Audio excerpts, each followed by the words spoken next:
All right, everyone. Although it's, I believe, not actually going to be held in Charlottesville, so I'm not sure why that part of the headline. Link in the description, archived, of course. The RNC has decided to ban the corporate media from coming to the Republican National Convention. Again, wherever the hell it's going to be held, and in what format. The conventions this year are going to be a lot different. The Democrats are basically having just a mere formality sort of get-together, where it'll be basically Biden and John Kasich, mysteriously, and a few others, major donors and stuff, giving short speeches, and then, the voting is all by mail, which means you won't see any Bernie dissent. Unless one of these people decides to stand on principle, fall on their own political sword, and sabotage the Biden camp at the Democratic convention, and it wouldn't matter because they're going to be heavily editing the footage that they release. It won't be live.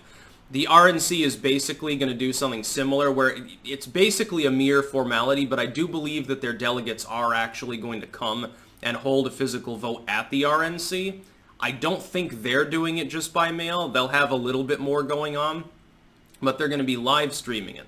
This makes more sense anyway. Let's consider the Tulsa Rally, and this is really the reason for it. Trump is using, let's admit it, coronavirus as an excuse to do this. He's not worried about coronavirus. I'm sure he's sort of with it. Here's why they want to do this. The Trump Tulsa rally was reported on and being streamed on YouTube and other sites, racking up tens of millions of total viewers. Only about 15,000 people went to the actual rally. It didn't even fill to attendance. The Biden camp looks at the same thing, that their situation is far worse. It's funny because it's almost not worth holding physical rallies, because even with the enthusiasm Trump does have, which is, arguably greater than 2016 among his core fan base, by the way, he finds it hard to get significant numbers of people to show up because a lot of people are staying into the coronavirus. A lot of people, if anyone from outside of that general physical area, travel right now in many states is more burdensome because of travel restrictions, because of wear the mask, drive only on odd or even days. Don't go out for any non-essential purpose. Political rallies are deemed non-essential. The only essential purpose in some states is if you want to throw bricks. If you're a black supremacist who's throwing bricks at a white Jesus statue, that is a protected behavior in New York. But you're not allowed to assemble in large groups for any other purpose. You're not allowed to have your sandwich appreciation day get-together, and your bowling club has been shut down. So it's very sad times.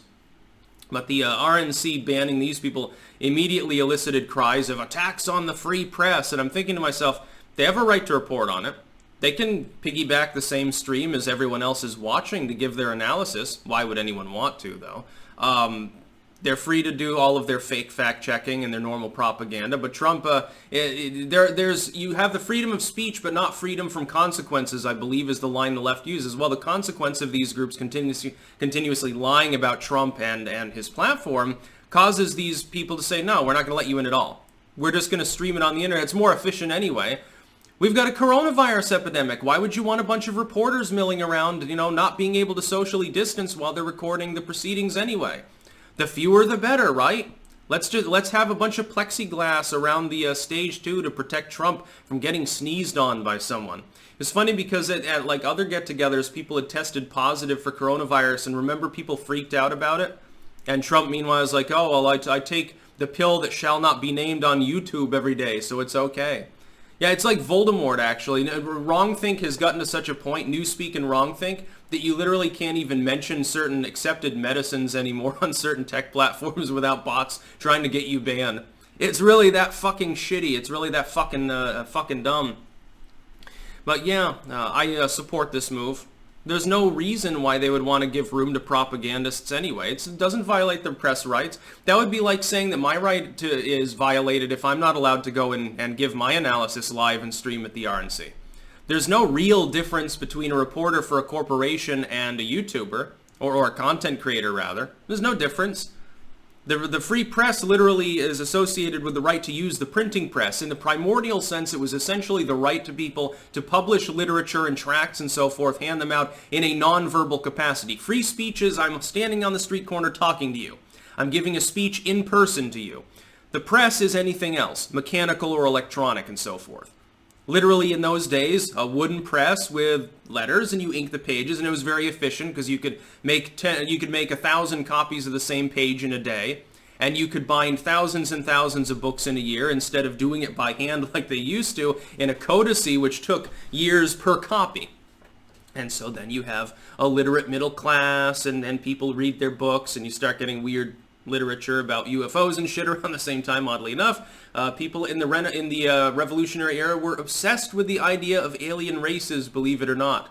This wouldn't be revived until the era of blimps, because when people first saw them, in some cases they thought these large objects in the sky were of otherworldly origin, because they were uncouth farmers and didn't understand technology because they didn't have radio and TV back then, and half of them couldn't read, so it was a big problem. I know this is a little off the rails, but when I'm talking about antiquated things, I definitely think about the Democrats, because basically their platform's from the 1800s at the moment. They've recycled the Southern Democrats' style of wedge issue uses, and the corporate media, of course, completely supports them. Why would you want CNN to be covering at the RNC? Why do you want to give them that leverage, that latitude? Trump says fuck them, the RNC says fuck them. I say it's pretty hilarious, actually. That's about all. Peace out.